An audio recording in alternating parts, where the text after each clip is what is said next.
of reform, Mr. Speaker. Thank you, Honorable Junet.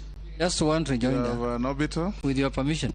Mr. Speaker, I wanted to tell the nominee that he is very good in politics, but as you know that in this presidential system now, in the event that is vetted by this committee and passed by the National Assembly, shall we be seeing him again politicking in FINROLs, in Harambe places, or he will resort back, or he's going to perpetuate the bad manners of the previous CSS who were politicking outside, and people have been complaining about that, or he's going to confine himself to the ministry, or he's going to give me problems in the mosque now politicking, Mr. Speaker.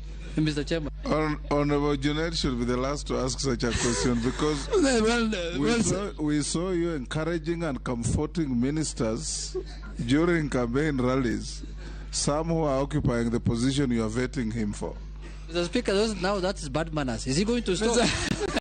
Is he going to stop? Mr. Speaker. Mr. Speaker,